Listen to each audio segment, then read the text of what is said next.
In my opinion, it's still the same framework. If I understand the impact and the jobs to be done, the next question is like, do we have anyone in the organization? And if the answer is no, like then it's okay, great. How do we expand our network to be able to bring those capabilities in-house? How do you go find senior level roles? I would say that I lean hard into agency relationships. It is expensive, but not as expensive as making the wrong hire. Do you love it when people outbound cold to you? Do you resist that? How do you think about those things? I do, and I would tell you that I'm shocked, and maybe I'm wrong on like how often or how the lack of how often it works or is actually done. I believe in this framework that you have to hire for the team, not necessarily the role.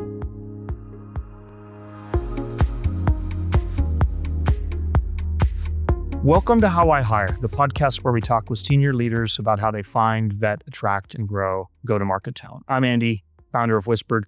Today, I'm joined by Eric Gilpin. Eric is the CRO at G2.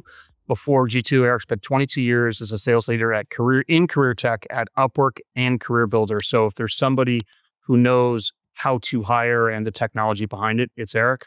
And I've loved G2 as well since the first day I found it on a trade show floor, and one of them explained it to me. And so I'm excited to dive in, Eric, to how you hire. Yeah, no, happy to be here. Thanks for having me. That's neat. Well, on one of your other podcasts that you've done, I think you talked a lot about the importance of cross-functional orchestration, decision-making within the go-to-market organization. I'd love to get your take just on how do you get that right so that you can then build a great executive team underneath you? Yeah, great question. It is probably something I've ranted on numerous times. And I feel like the ego is always in the way. Depending on who you talk to or what event you're at, you'll hear, well, it's product-led growth, or it's marketing-led growth, or it's sales-led growth, or eco-led growth, or event-led growth. And I feel like that is like where everything breaks down. Like the only person that should get credit is the customer. And I think it is like around goal alignment of like, who are we chasing? And I don't mean competitors, but customers. Like how do we like prioritize that across revenue, marketing, product organizations, and understand how we're going to serve them in concert, and think of it more of as an orchestration versus an assembly line. And I think when we start shipping our org chart, as well as our metrics, like that is where customer friction, kind of happens. And so the more that you can drive like absolute clarity at the top of who we're chasing and like what the input metrics of that business are, you typically fall into line a lot faster. When you think about setting targets and goals, how do you think about like marketing, sales, CS, getting them all on the same page from like a goal, target, philosophical perspective? Agreed. And I think when you're trying to manage that funnel in isolation, that is where organizations get off the rails. And I think it's like really mapping it back to the entire customer journey. Yeah. Starting from awareness, like how you get into the consideration stage. What are we doing kind of pre-sales? What does the contracting process look like? All the way into like early activation, renewal growth strategies. And I think if you're not necessarily understanding that's not one funnel, that's like 30. And so every part of that organization, should have an input metric that is leading to the future and appreciating the lag within that. And so I'll give you the example here at G2. Our sell.dot website is a big part of our, kind of customer activation motion. And so we need to understand what that monthly traffic looks like. Because if you think about our average cycle time of 66 days and then our speed to lead at 28 days until the ops created, we're always living 90 days in the future. And so if you're not necessarily looking at those conversion metrics across all of those touch points, like you need to be able to see around the corner, good or bad. And I think where organizations fall down is they're thinking about the funnel in different isolations versus looking at the full pitch. And the moment that you can do that in the customer journey, everyone understands the role and job to be done to help customers get through that buying process as quick as possible. And so don't do a pipeline review or forecasting call. Do the whole customer journey review and like, where are you creating value or creating friction on every one of those funnels? And everyone that has an impact on that has to be in that room. I couldn't agree more. Yeah, it's like that weekly GTM cadence, right? It's not sales coming together or marketing coming together or CS coming together. It's you've got to bring all those people together and they got to be on the same page with the same metrics. Totally. That makes sense. What when we talked at the beginning, you said you've since you've been there, you've hired kind of 5 VP plus level roles. How do you go about designing one of those things? And really, what's the work you do before you either call the recruiter or you call your internal recruiting team? Yeah, I mean, I think that like anytime you have a new opening or a new desire to create an opening, it's an exciting opportunity to rethink everything. And I think it starts all the way on this idea of who we were chasing. And what I mean by that is like the customers that we want to serve long term. Um, because I think that like having deep understanding and conviction and clarity on that, it allows you to be very prescriptive in like whatever talent capability that you're trying to bring. And so I think it starts there. I think about role design in two phases. One, impact, meaning like what is the outcome that we want to be able to achieve with this role or the organization that they're leading. Mm-hmm. Then two, I love the jobs to be done framework of getting very tactical on like what are the clear things that we need this leader to execute on, and socializing that. I believe in this framework that you have to hire for the team, not necessarily the role. And so if you have really good clarity, Andy, on like what the impact we're trying to achieve is, what the jobs to be done are, the next thing I'm going to ask myself is like, where do I have gaps on capabilities across the entire team? Yeah. And so I try to hire not just for subject matter expertise, but like what are one of those like capabilities or traits that would be able to rise the bar for the entire organization? And so do I have enough AI literacy on the team? Do I have enough critical thinking around, leveraging data-driven decisions? Do I have enough emotional intelligence on the customer relationship? And so while I might hire a VP of RevOps that needs to be like super narrow and expert and competent on that kind of engine and glue, they need to have something else that is a gap that's going to be able to help raise the bar for the entire team. I love that. Does that mean that, a lot of CROs like, great, I'm at the company, let me bring over my head of RevOps, let me bring over my this, but it sounds like you're actually not reflexively doing that. You're saying, would that person, I know 5 people in my network, would that person fit within the GTM leadership team that I'm building? Is that kind of how you think about that? Totally. I grew up in an organization that there was a ton of internal mobility. Man, it was good and bad. It was great to be able to build your career over, a 15-year plus journey, but it created a ton of groupthink. We didn't have a lot of challenging the status quo. We didn't have access to maybe new skills or capabilities as an organization, and it held us back. And so if you think about the 5 hires, that VP level hires that I've made here at G2 in my first 2 years, only 2 of them had I worked with in the past. I was very intentional in creating kind of diversity of thought and experiences so that we avoided groupthink and that we always had like a fresh set of eyes and perspective on the team. That's really interesting. I've been at places that have had great internal mobility and ones that have not. Sounds like maybe you've experienced both now too. But how do you have a reflexive approach to that? If I'm always going to look, I guess my reflexive approach is I'm going to look for junior roles internally, but senior roles I'm going to focus on. I'm generally assuming that I'm going to hire those externally. Like, do you have a reflexive approach to that, or how was the experience you had at whether it was Upwork or Career Builder? How did that how did you think differently about internal mobility maybe versus other people? In my opinion, it's still the same framework. If I understand the impact and the jobs to be done, the next question is like, do we have anyone in the organization that meets the needs? Because I do think that internal mobility is important for all the reasons that we could chat about. And if the answer is no, like then it's okay, great. Well, like how do we expand our network to be able to bring those capabilities in house? And so I think it's the same decision tree. It's like if we don't have the right leader to be able to step up into whatever we're trying to do, then I might have the punch out strategy. Like, okay, great. Well, how do we go build a network of folks that would help us do that? Any best practices you learned on internal mobility that you'd pick up? Like at Box, I think we learned that you almost want to have a different person, almost like a different person recruiting, because you have to handle people in different ways, right? There's different sensitivities. We had another policy, which was when the offer is made internally, we're gonna give a guaranteed 5-week, you must move to the other team because every manager wants to hold them. But I'm curious, any like insights or guidance you've got up for people thinking about like doing internal mobility well? I mean, I think that you don't want to create hoarding for sure. And so I think you have to get the incentives right. And in go-to-market, we see it all the time, where, the reps want to move up, the managers don't want to lose good reps. And so I think the only way you get ahead of that problem is you have to have an always on funnel. I think if you're reactive in your recruiting process, that is like where those like trade-off friction exists. If you have great choices, like you'll make great choices. And so I feel like, even in sales leadership, if you don't always have 2 or 3 people in your funnel, understanding there are things that you can't control, as well as you want to support internal mobility, you will experience withhold, kind of on that. And so the only way to get ahead of that is pipeline. I agree. Doesn't extend for the always hiring to like the VP of sales where you've got a bunch of them and you can always have internal mobility and growing high potential people.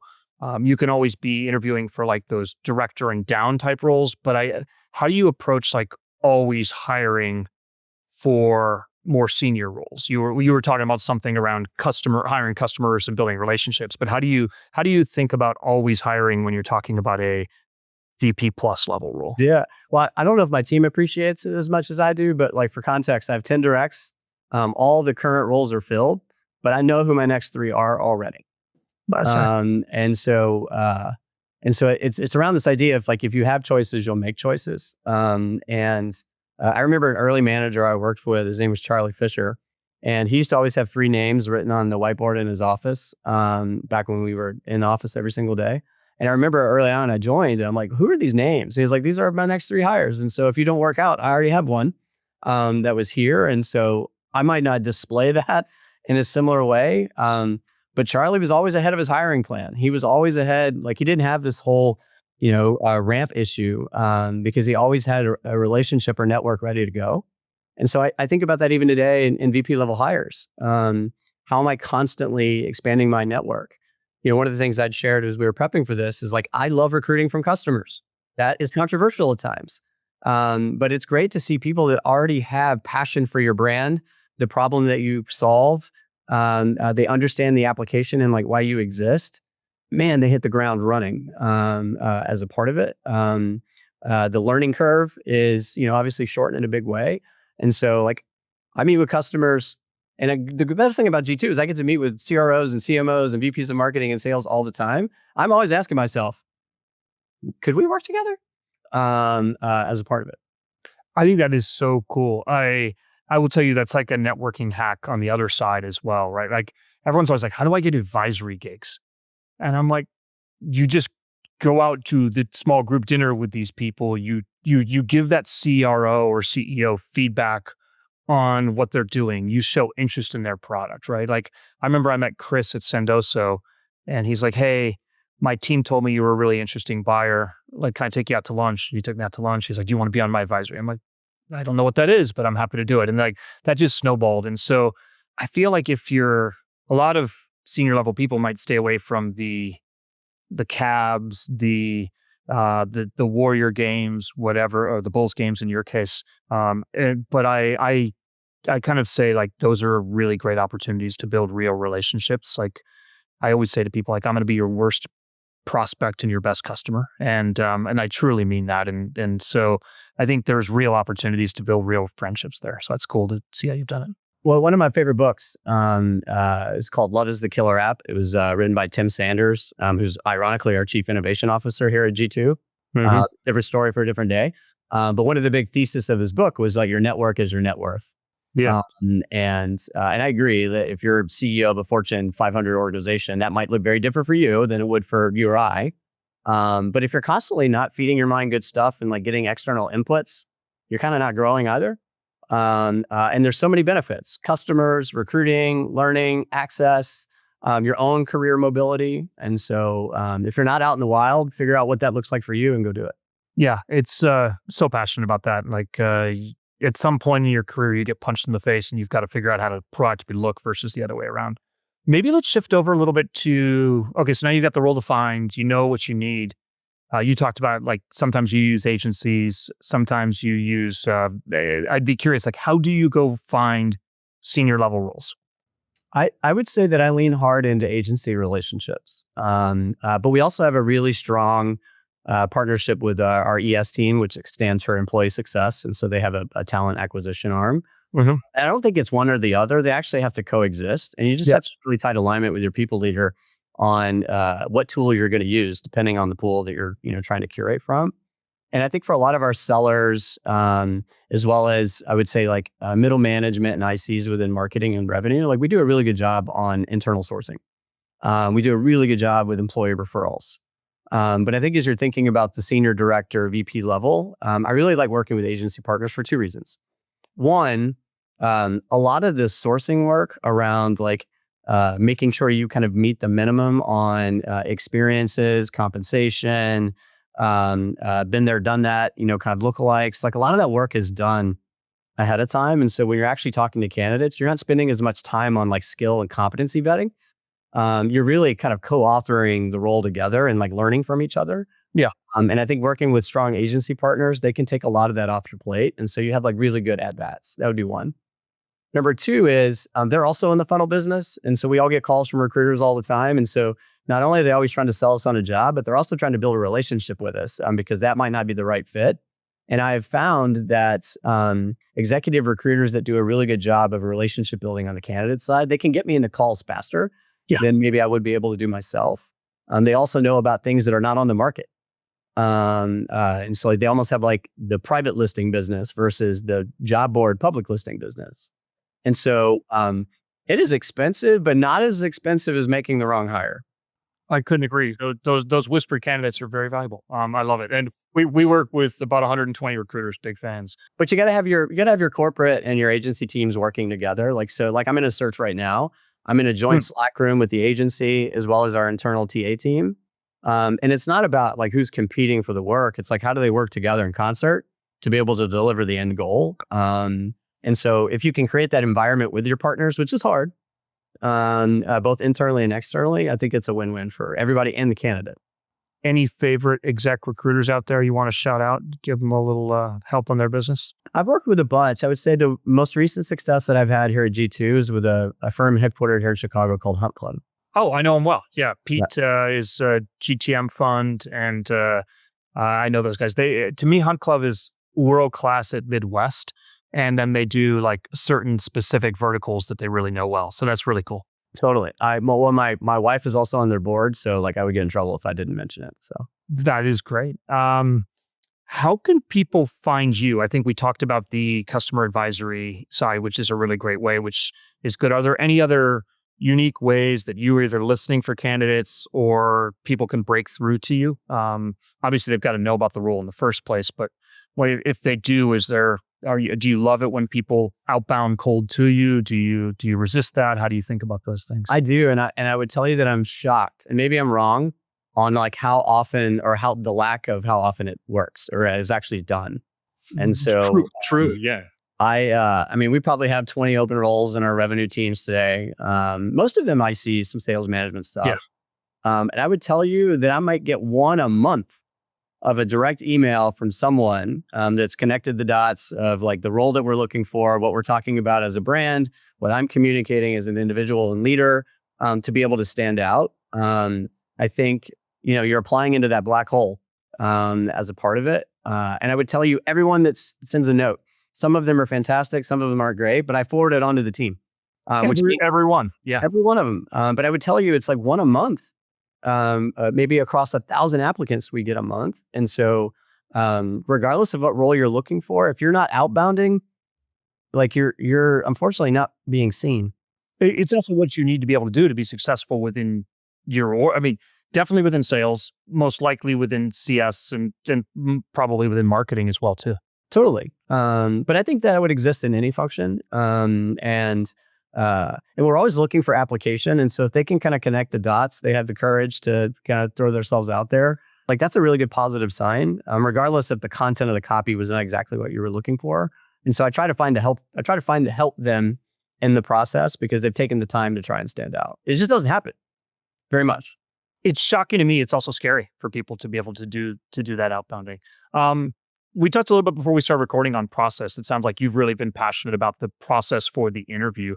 I'd love you to maybe just tell folks about how you look at the interview process, and then we can dive deep into a couple areas. Yeah, I think interview process is like a product, and so it needs to be constantly evolving based on like feedback. And so I could tell you what I have today, and my hope would be as it continues to evolve. And it would be specific to VP level hires and above. And so I tend to have like a 4-step process. And so one, I'm engaging with the agency that is, building a short list kind of based on the impact, jobs to be done, and scope that we've aligned on. And the first call, I want to have just like one-to-one. And it's just a 30-minute chat. And I would say that like this is around relationship building on both sides, because the agency has probably done a good job understanding the technical and skills vetting of what's going on. And so I really want to kind of understand a little bit more about how they think, where they're at in their career journey, how they think about, D2 and what context that they have. But it's definitely a relationship building call where I'm doing discovery. And those questions might look very different and we might go very different places. Yeah. But at the end of 30 minutes, I usually have a pretty good insight of like, okay, do I want to continue this conversation? Agree. I think some organizations say, okay, great, we'll like move them to the panel. I don't do that. I immediately go for like call number 2, but I do something very specific where I send a context deck. And it's not because I want them to generate a business case. In fact, I'm very prescriptive. I don't need you to prepare anything. But I think in order to like make the best hires, you got to be transparent all the way kind of through the process. And so it's usually 15 slides of like where we're at, some financial, kind of data that's non-material, or at least not public information. Maybe some of the things we're working on within our V2 Mom or OKRs, but something that gives them a little bit more of like the inner workings of what we're trying to do. I try to have that call like within a week of the first one. And what I do in that next call is just like, hey, I want to understand like how you think. Like I don't need know-it-alls, I need learn-it-alls. And so like what are the things that you're extracting from this? And like what would be the main questions you would have about our business? And it's fascinating what people pick up on. Some of them are obvious and some of them are just like wonderful kind of offshoots that like challenge me to think about it differently. And I'm really trying to deeply understand how they think, what they prioritize, how they make decisions. And usually at the end of that call, I'm ready. Okay, maybe I would like to introduce you to a panel, which is no more than 3 people. Yep. Obviously a peer in the organization, someone that they would need to lead, and depending on the role, maybe another member of our leadership team. And we do like a grid scoring kind of feedback. We use our own tools to do that. And my goal is to get to a short list of 2 to 3 within that process. And then usually how I end it, it's not really a problem statement. I mean, I don't like doing the whole business case thing. I actually like building on a part of the context that we kind of surfaced in the second call. And it's almost like a collaboration together. And so is the output like, yes, some ideas and plans or frameworks to think about that problem, but it's usually a very real problem. It's not a made up business case. It's something specifically we're trying to achieve here at G2. And that role would have like a ton of surface area of creating impact.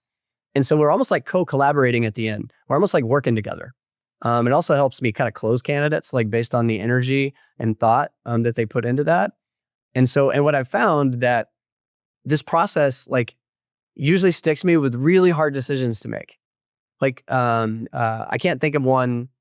I've always chosen what I think was the best candidate, but it was never like a landslide gap. They were always really close. And I think a lot of it was the vetting process, which is 90 days, of work to kind of get through all of that. But I would much rather figure out the 90 days than figure out like a false start problem and having to go back to it. So I try to stick to that process. 2 calls with me, panel interviews, and then some sort of collab working experience together so that we're actually experiencing some of the things that we'd be doing on day one.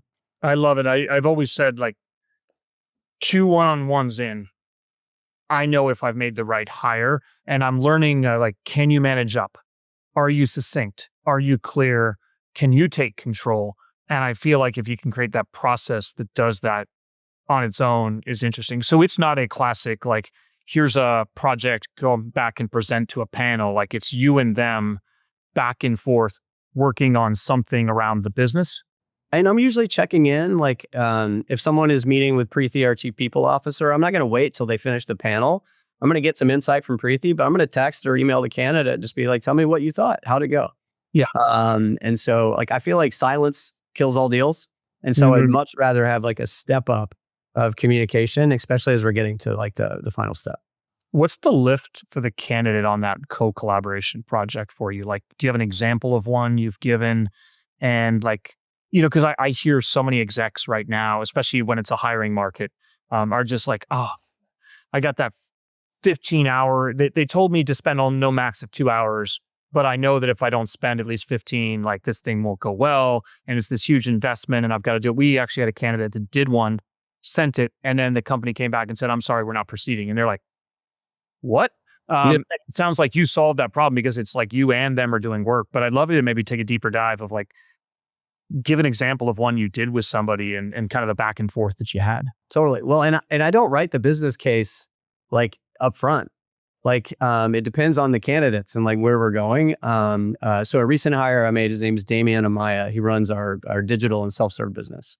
And so G2, massive opportunity to better monetize the long tail of our marketplace, but we haven't really had like I would say streamlined self-serve experiences for SMB customers. Yep. And so based on the DNA of the company, we knew we wanted to go externally as a part of that.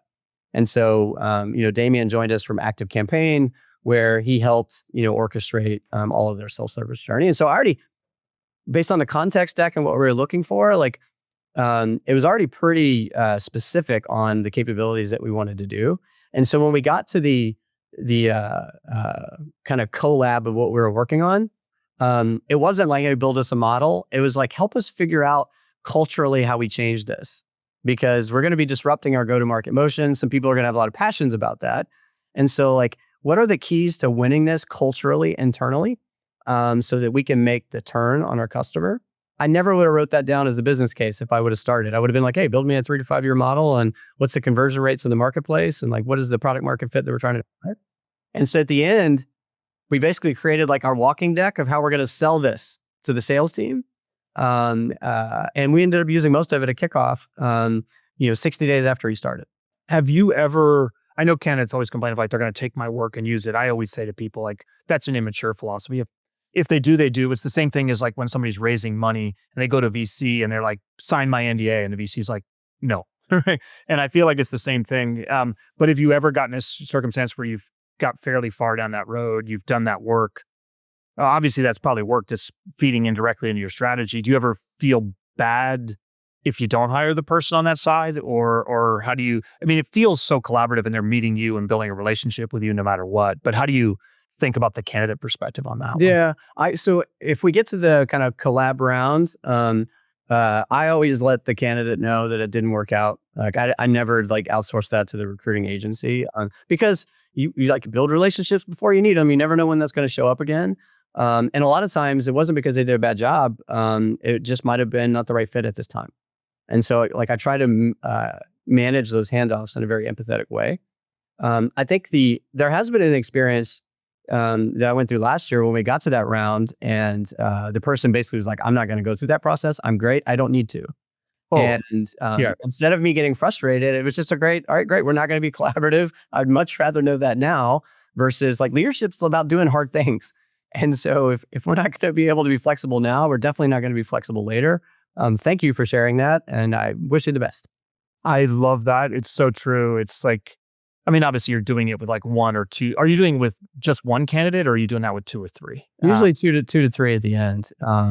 But I think the difference is you're actually spending time with them. Like I had another, I think CRO on and they were like, I want to have you at any moment in time, night or day, like text me because that'll be the way we're going to have our interaction when we're interacting one-on-one. So like treat me like I'm your boss and ping me at any time. And you're going through it in a similar way. It sounds like you've created that.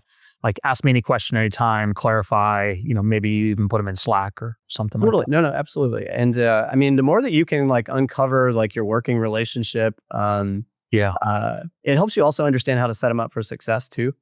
And so I would much rather do all of that work up front. It might be a little slow, but false starts and rehires are hard. And so I would much rather get that out up front to increase your odds. And here's the thing, bad hires will happen. That's okay. It's sitting on them is the problem. And so the more you can get that work done up front, you just increase your odds on both sides. Like you want them to be successful too.